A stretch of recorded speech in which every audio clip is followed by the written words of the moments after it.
Finally, we come to our last Jonouchi-centric chapter of the original 7 volumes of the manga before it makes its shift to being primarily about the card game Duel Monsters. Like, the entire original Yu-Gi-Oh! Manga is pretty much a classic at this point, but fans of the manga consider this era to be the classic manga era, and it's almost over, and I gotta admit I'm having trouble coming to the end of it. But that's beside the point, just a little bit of explanation for why I'm kind of slow coming with these reviews. Anyway, this is a Jonouchi-centric chapter, and you guys know that the last Jonouchi-centric chapter I didn't really like all that much. I thought it was kind of boring. This one is pretty much anything but. It starts out with Jonouchi coming to class one day, super excited that yo-yos are getting really big around town. In fact, everybody seems super into yo-yos right now. And while this isn't really anything different from any other time that these people at this school have become simultaneously obsessed with this one thing, that people in this town have become simultaneously obsessed with one thing, one new fad, one new game, one new toy. Something about it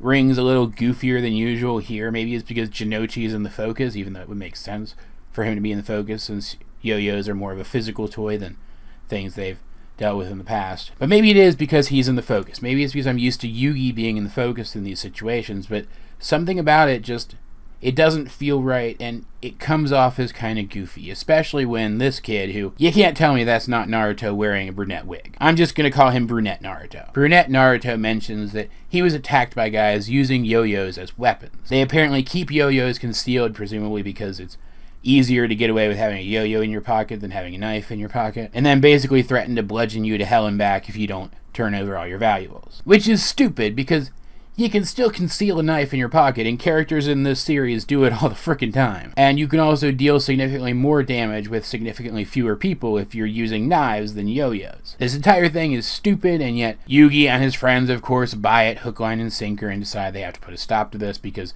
again, apparently the police don't do anything in this world, even though we just saw them active in the previous, was it the immediately previous chapter or the one right before? I can't remember at this point, but it was a very recent chapter. We just saw the cops.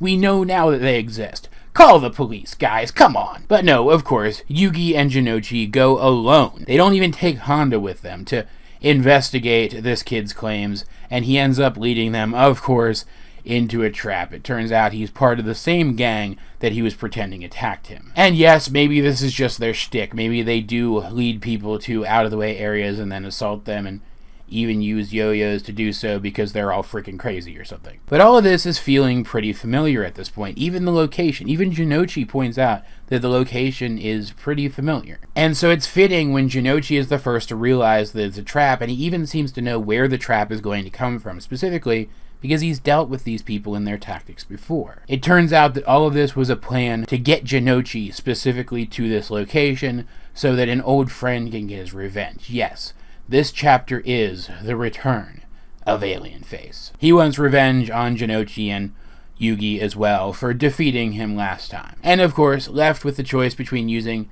a gun or a knife and a bunch of dudes with yo-yos, he of course picked the yo-yos. Like, don't get me wrong, these are like weighted trick yo-yos. They hit harder than regular yo-yos would. It hurts to get hit by them. So when all of Alien Face's minions get super coordinated all of a sudden and create this sort of net of flying yo-yos around Jonouchi, making it impossible for him to move without being severely beaten, and then literally hang Yugi by a hook via his Millennium Puzzle. It is pretty dramatic when Jonouchi muscles his way through all of those hits to get to his friend and still has the strength left over to literally shoulder Yugi until they're able to get him down. And it is not badass when he then puts himself between Yugi and their assailants until they're able to come up with a counter strategy. Like, all of this stuff is still badass, it's just the fact that their enemies are using yo-yos kind of undercuts it a little bit. Still, that doesn't mean that these chapters aren't a lot of fun. The final confrontation with Alien Face and his gang members is a lot of fun. First of all, Jonouchi actually has a great idea. He borrows Yugi's Millennium Puzzle and spins it around in front of him into the path of the yo-yos, catching a bunch of them so that he can then disarm the people who were holding them. I can't imagine Jonouchi at the beginning of the series having an idea like that. Like, he's never been stupid, don't get me wrong. It's just he's never really slowed down enough to think things through that much. His good ideas tend to be more impulsive than thought out. This is the first time that we really see that he has the potential for both. He of course gives the puzzle back to Yugi, and because unlike the last time they faced off with Alien Face, Jonouchi is allowed to know about the other Yugi now. The other Yugi just straight up comes out to help. They split up, with the other Yugi actually taking on all of Alien Face's remaining minions, while Jonouchi faces off against Alien Face himself. And this is the part of these two chapters that I find really memorable. Yugi leads the rest of Alien Face's minions on top of one of the decrepit rooftops of the factory that they've been having this fight in up to this point, defeating them by activating the trap hole card, causing them to fall into infinite darkness. No, I'm kidding, actually, but